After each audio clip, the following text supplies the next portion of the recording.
Hey, this is Jeff Sanders, and I'm a results leader. You're listening to ResultsLeader.fm. Being a thought leader is easy. Getting results is hard. This show is for the results leader who lives and dies by their results. Here is your host and Chief Results Leader, Jonathan Rivera. Yes, y'all. It's time once again for ResultsLeader.fm. If you have found yourself getting bogged down in the minutiae, if you've found yourself getting distracted, if you've lost energy, if you've lost focus, then today's interview is for you. I've got Mr. Jeff Sanders, who's a keynote speaker, productivity coach, and author of the 5 a.m. Miracle. He's going to share how to get clear on what you want and how to get every distraction out of the way so you can get there. Let's jump in with Jeff Sanders. Jeff, welcome to the show, brother. How are you? I'm doing well. Thank you. You ready to rock this thing? Let's do it. All right. Let's give our listeners a quick win. What book or books have you given most as a gift? There are 2 books that I've given most. The One Thing by Gary Keller and Jay Papasan, and Essentialism by Greg McKeown. Those 2 books really encompass productivity from the perspective that I love to teach, I love to share. And I think it really hones in on what I have found to be probably the most effective way to approach work and goals and life, which is to get really focused and simplistic in terms of what your attention is drawn to. And those 2 books have a great kind of combination effect of allowing you to fully understand the idea that less is more. Less is more. And you talked about productivity. So what does productivity mean to you, Jeff? For a long time, it meant working 14-hour days. And thankfully, I have gotten out of that habit. I still have certain days that are like that. But for a long time, I viewed it as waking up early, going to bed late, having very little sleep, being very caffeinated. I still love my coffee, but I try to focus on focus, which is my goal of productivity.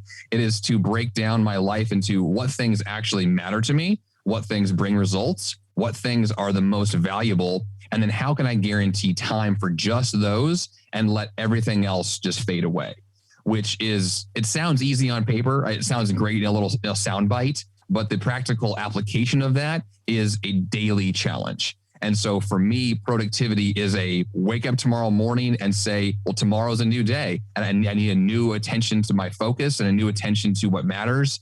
And I have to bring my A game every day to make sure that I can continue to focus, because distraction is everywhere. And I have to fight that demon every single day to not be pulled away from what matters most. How did you make the transition? Because we hear this all the time, especially entrepreneurs bragging about the grind and how many hours they work. How did you break free from hours worked versus results created? How did you make that separation? I broke free by breaking down. I literally had a series of panic attacks that led to me going to the hospital because I thought I was having a heart attack. So if you want to be very real about what it means to push too hard, I literally did. And so for me, it took going to the hospital and having an ER doctor tell me to slow down for me to actually get it. I mean, I was teaching productivity for years leading up to this moment. So it came as a surprise to me because I was just so in love with my work. I was in love with doing more stuff. I wanted to push the envelope. I wanted to say yes to everything, which was great. It was a very productive season of my life that had the worst possible outcome because the human body can only withstand so much. And I just kept pushing until finally my body said no more. And that was the moment where I said, I cannot continue like this. So I made a dramatic shift and I began to let go of a lot of things that I enjoyed doing or things that brought good results, but not great results. And that allowed me to be a lot more intentional with my time, a lot more intentional with my personal health and my family and the balance in my life. But it took for me that kind of a smack in the face moment. I would hope that others would not have to go through that, but it's just one of those, you have these moments in life that provide a lot of clarity. And if you don't take those chances to then change, then those things will happen again. And thankfully, I've not been back to the hospital and I've not had any more panic attacks. That was 4 years ago. And I have fixed so much since then. But once again, it's a daily reminder to stay on that system and to not let your tendencies take over, because my tendency is to drink more coffee, to stay up late, to keep pushing. And I have to remind myself, like, no, Jeff, no, don't do that. But if I don't have that reminder, then I know that will be my next reality again. Man, so that was a great story. And I'd like to ask, because we all have them, we have tons of stories of how we've had massive failures and turned them into successes. So can you tell us a story of how an apparent failure turned out to be a later success for you? I have had quite a few of those. Let me go with my website is probably a good example of this. I am not a coder. I can do some of it, but it's not the best use of my time. And so what I found myself doing the last probably, 5 or so years was tinkering with website code, in part because what I was trying to do was to launch new products. I was trying to offer new services to my listeners, and I wanted to, grow my business. But what I found myself doing was getting in these rabbit holes of noticing a lot of problems on the website. I didn't like the way it looked. I didn't like the way it functioned. And I would go down these crazy long tangents of days or weeks on end trying to learn how to fix these problems myself, which was a huge waste of my time, because that's not what I'm supposed to be doing. Like, either I hire someone else or I just let it go and move on to something that's a more valuable use of my time. And so I know from my own kind of the way my brain operates is that if I see something that I don't like, I want to fix it, which is a good thing initially, but it ultimately leads to me spending a lot of time on things that are just too small in the big picture. They're not important enough. And so what that's allowed me to do is then to ask that question, am I actually spending my time on what I said that I would? In other words, I might have on the calendar, like, today I'm going to do these 3 big things. But then by the end of the day, my day was filled with tiny little minutiae, all these little tasks that kept popping up that I wanted to explore. And those 3 big things never even got started. And that's the opposite direction I want to go. So now the way that I tend to operate is this mentality of my habit today is, here's what actually matters. I'm going to do those things first. And then if I have time to tinker, I'll do that at the end of the day, or not at all. And it tends to be that the not at all option is the best one. And so it's about figuring out, for me, here's my strength, here's my priority, here's how those things can align to my time actually being utilized, and to say no to myself when my tendency is to kind of get in the weeds of things that really are meant for someone else's expertise level, because I'm not by nature, going to be the solution to every problem. I can't be the technician and the lawyer and the CPA, and I can't be all things. I have to choose my lane. And for me, that's been a really big eye opener, is to just not do everything all the time. So this ties back to the book you recommended, The One Thing. How have you figured out what your one thing is in your company? Or is it one thing all the time, or does it change from season to season? It changes, but it's also consistent. So for me, I realized that, part of what I do is podcasting and speaking. And I've realized that I am a content creator. I am someone who has ideas and I want to share those ideas. And so in a big picture sense, I know that kind of my strength and my one thing is to use what I'm good at and what I enjoy, and the things, and tie that with what brings in results. And so for me, that comes down to kind of doing just a couple of things, like do my podcast well, be a great public speaker, write some books. And that's what I do. And everything else, I need to figure out how to let go and to delegate and to make sure it's someone else's job. And that allows me to say that if most of my time was spent on those few core areas, it's going to work well for me. But season to season, it also can change based upon the project that I'm working on, because I have a tendency to take on usually one big thing at a time. So I don't like the idea of doing 5 projects at once. So for me, seasons are very clear. I have a season that's a couple of months long. I'll do one big thing and move on to the next. So in that season, my primary focus and my strength is that project, and I'll do whatever I need to do to get that thing accomplished. And so for me, it's defining that season very clearly and then defining what my role should be in that season. What would you say is the most worthwhile investment you've ever made? My wife. She will love that answer, by the way. No, besides her, I would say it's personal development. It really comes down to my personal life, my business, the things that I tend to lean on in terms of results long term. It is a dedication to always growing. And so from that perspective, it started off with me reading a lot of books. I would watch a lot of documentaries. I would go to lots of conferences. over the years, those seasons have changed in terms of where that focus is. Recently, it's been on a lot of kind of technical growth and growing like a podcast studio, and I'll get into certain areas I can see potential for long term. But what it is a mindset of saying, like, I want to grow, I want to learn. And if I can invest in myself to have more skills and more potential for what I could do long term, then it opens the doors for me to say yes to lots of things that could be a great fit long term. So the investment for me is me. I need to commit to learning and growing as much as I can. And as I've done that over the years, my own personal development has become like the pinnacle for the opening the doors for the next big thing in my life and business. Let's dig just a little bit deeper, because I'm sure you know, is one of the most popular answers is myself and my personal development. And I'd like to see if we could pick one thing that you can say, this one thing I did. And I'll give you an example. For me, it's investing in the environment and the people I hang out with. And so I'm wondering if you have something that's like the one super thing. Like if I had to tell my 20-year-old self one thing, this would be the one thing. I think the best answer is my personal health. And from that perspective, a daily commitment to lowering my stress. And I'm going to use that as the example, not just because I went to the ER for panic attacks, but I'll use it from the example of I operate best when I'm happy and when I have energy and when I am passionate about my work that I'm doing. And so for me, there's a balance every day between wanting to push into the next thing and pushing too hard. So the balance aspect, but it's really about saying if the stress is lowered and my optimism, my enthusiasm, my energy are up, then I'm a lot more interested in taking on bigger projects, bigger challenges, bigger goals. One of the things that's really defined the work that I've done for a long time is just bringing that sense of energy, enthusiasm, positivity to what I do. And if I don't have that as part of what I'm working on, it becomes a grind. It becomes hard for the wrong reasons. Like I want it to be a challenge I'm excited about. And there's a huge difference between running a marathon because you chose to and running a marathon because someone forced you to. Like they're way different experiences. And I've run a lot of marathons on purpose, like intentionally.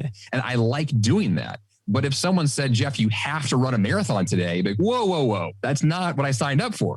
And so my life operates best when I am opting into these big things because I care about them and I'm excited about them.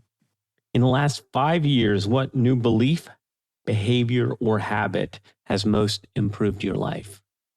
There is a quote that I have on the vision board in my home office here from Albert Einstein that says, in the middle of difficulty lies opportunity. And I lean on that all the time. It has become kind of my mantra that when I'm going through a tough season, I'm asking myself, where's the opportunity here? Where's the chance to grow here? Where's the diamond in the rough here? And when I have that perspective, I find solutions that I otherwise may not have found. And I get creative when I otherwise would have given up. And I find that it's so refreshing to be able to kind of take a step back from, the current grind that I'm in or current challenge I'm looking at and say, well, what if I approach this from a new angle? What if I found a healthier, more creative, more fun way to tackle this problem? I might be able to find solutions that are more impactful for me long term. And so I lean on that idea that challenges are opportunities, that problems really are kind of the point. There's a great book called The Obstacle is the Way by Ryan Holiday. That speaks to that so clearly because it really says like that us taking on challenges is the point. That's what we're all doing all the time. And so if you let the obstacle be the opportunity, then you're not as kind of freaked out by problems or as kind of, set back by them. Instead, you're invigorated by them. And I like the idea of being, once again, kind of excited for those things to take on. What would you say are some bad recommendations you hear in your area of expertise? Most of it involves distraction. There's a lot of people that will say, have your phone on hand, be ready to, take calls at all hours, reply to text messages immediately. Like in my world of productivity, the thing that I tend to focus on, for me, focus is about removing distraction. So I have these things I call focus blocks of time or FBOTs. And in those, it is a 100% focus block where nothing is going to distract me. What we're doing right here in this interview is one of those because my phone is turned off. My door to my office is locked. My dog is put away in my house. Unless my house is on fire, I'm not going to stop the interview. And that kind of intentionality around focus is what I like to apply to all the things that I've said yes to. And if I can be involved and focused that intensely, it's going to dramatically improve my results versus all the people who love to just kind of be doing 1,000 things at once. I find it to be pretty exhausting. It's not fun. It's not engaging. I don't feel productive at the end of a day when I've done 1,000 little things. I feel emotionally better when I do 2 really great things. That's it. And at the end of the day, if those 2 things got done, I feel good. If that's how I operate, I'm going to ultimately get more of the bigger things done. So if you want to kind of give great productivity advice, it's generally not about having a long to-do list. It's usually the shorter list is the better one. We interrupt your regularly scheduled program for a public service announcement. We're going to get right back into this show, but I wanted to ask you a question. If you have been listening to the show for any amount of time and you've picked up even one single tip, then I need your help. Get the word out. Tell people about resultsleader.fm. Share it on social media. Share it on your email. Share it anywhere. #ResultsLeaderFM. Now let's jump back into the interview. Let's get into what everybody's here for. Everybody is listening to this show. It's called Results Leader. And in your opinion, Jeff, why do results matter? Was what we're all shooting for. It's kind of the question of why are we here? Like, what's the point of being in business? What's the point of taking on a new challenge or a goal? If anything, like that's why. That's the why. If you're going to do something, if you're going to define an end result, like it's the point. And if you don't know what the point is, or you're not like emotionally aligned to the point, or it doesn't make sense to you, clarifying it will then make that clear. And then the results mean something because it's taking you where you want to go. I found this a lot in my life too, where I'm getting results that I don't really want. And that's an indication that I'm on the wrong path. And it's time to change my path. And then the results align to who I want to be, who I want to become, what I want to see to be true in the world. And if the results are an indicator of that, they're a metric that helps me to align to a greater purpose to live every day. And so the results matter for all kinds of reasons, aside from, financial success or, notoriety. It's really about like, what do you want to get from this experience? And if that is clear, the results can help to indicate whether you are on that path or not.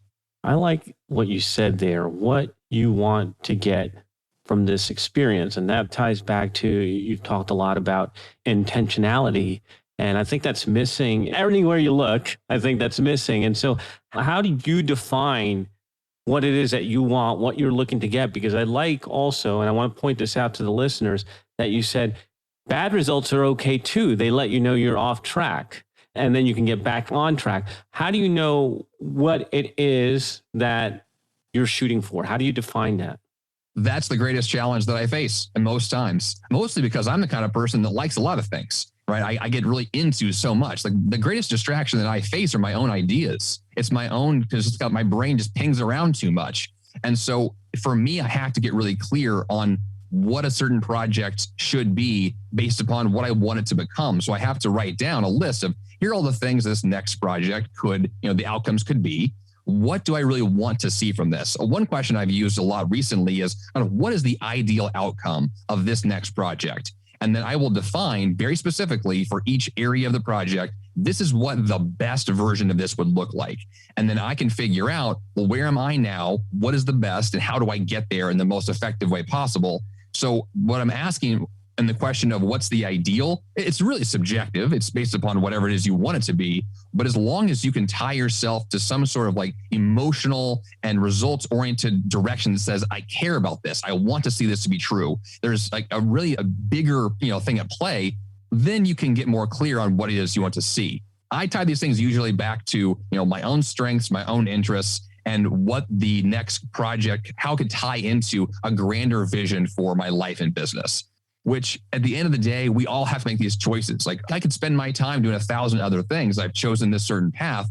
It doesn't mean it's the path I'll be on forever, but it means that there's something that's working because I have got success from it. So I want to continue that path. as long as it aligns to where I am today and how I see myself growing in the near future.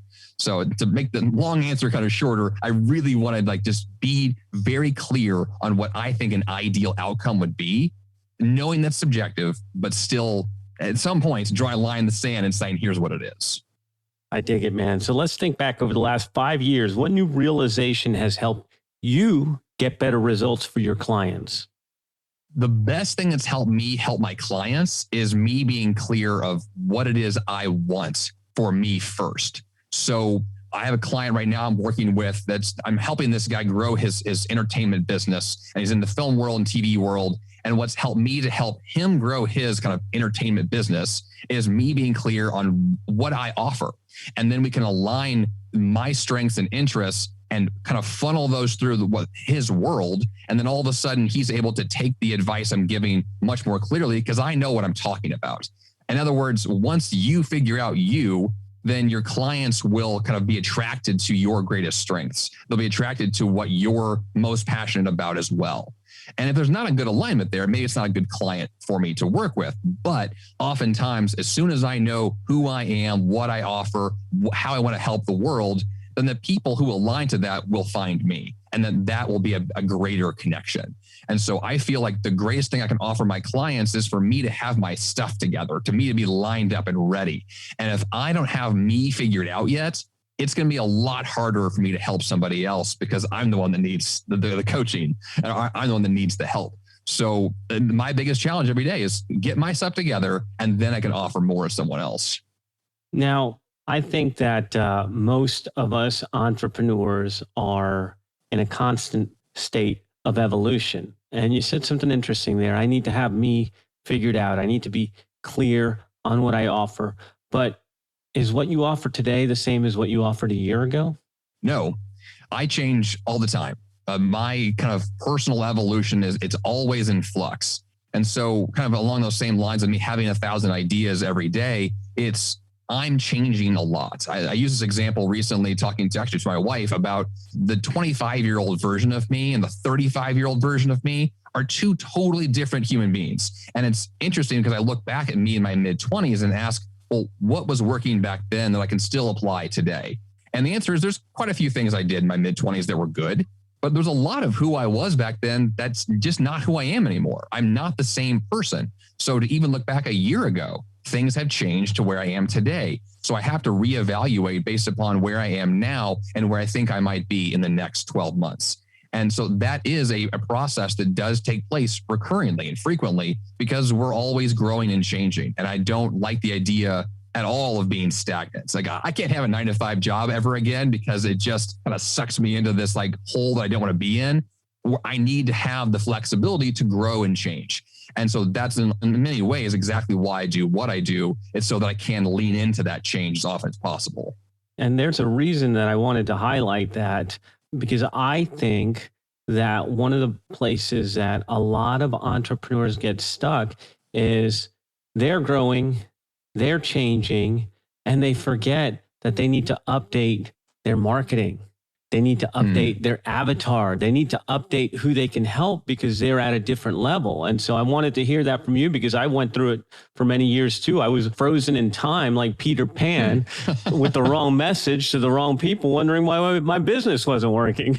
Well, it's very true. And to that degree, it's you want to update everything from the bio, the things that you highlight about what you've done. One thing I did recently was I made a new resume. I'm not applying for a job, but I made a resume for me to clarify, here are the highlights in my past that kind of paint a new picture of where I would head. Because you can kind of reformat or reshape your past to kind of redefine what your life looks like. I think it's interesting to be able to have that much self-awareness to then know how that can shape where you actually are today. And it gives me, in a sense, a greater sense of clarity about who I am now and who I can help now. Exactly. So what area of your business would you like to see better results? Going forward, more public speaking. I think that's a big thing for me that I would like to do a lot more on-stage experience. I've done it in the past, but some delays because of a pandemic. But I would definitely like to get back into that kind of face-to-face environment, helping people that I have missed. I love the virtual world, but I'm ready to see people face-to-face again. Oh, human contact. It's not a thing of the past, I swear. So what results are you most proud of? There are stories that I get from people who have read my books, listened to my podcast. What I'm excited about are when people actually apply the things I talk about and they get results that I didn't even expect. So it's one thing for me to teach someone how to clean up their email and then they get the results I'd expect. It's another for someone to say, I got out of bed at 5 a.m. and I wrote a novel. And it's like, wow, that's not at all what I thought was going to happen here. But these stories of people who take some of the advice that I give and they take the lessons that I teach and they apply it in such new, creative, fascinating ways that shows me that even my own advice has extraordinary more potential than I ever thought it was there. And it opens my mind to what's possible to do more of. And I want to see it from myself, the chance to grow, and then to see how other people apply that to their own lives. And it's fascinating to watch those kinds of stories play out. Now, Jeff, any parting thoughts that you want to share with the results leaders listening out there? I think of all the things we discussed today, what really kind of stands out to me the most is this idea of self-awareness. It's that as soon as you know who you are and you know what you can offer, you can really get on board with helping somebody else. And I have found that the more that you can be very clear, like write it down on paper, like this is who I am, this is what I offer, this is the direction that I'm heading, then the people that you're looking for will find you so much faster and the results will come in sooner because you're not going to be, like I've been in the past, really vague or general or just kind of open to possibilities. That doesn't really lead anywhere. But when you're specific and you say, I'm this person, I offer this is exactly what I do, then you will find your people and they will find you. And that to me has been really helpful recently. Powerful. There is no doubt in my mind that after hearing you here, people are going to want more from you. I know you have a podcast. Where can people get more from you, Jeff? Website is jeffsanders.com, and the podcast is called The 5 a.m. Miracle, available wherever podcasts are found. And so, yeah, those are the best places to go to learn more. Excellent. Thank you so much. We have been speaking with Jeff Sanders. We will have links to everything inside the show notes. Thank you, Jeff. And thank you, results leaders out there, for tuning in. We will be back in your earbuds next time. That is a wrap for another edition of ResultsLeader.fm.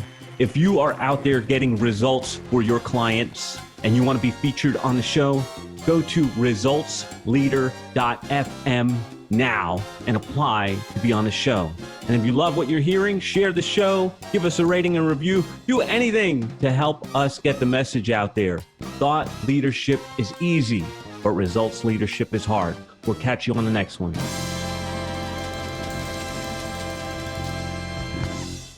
This is thepodcastfactory.com.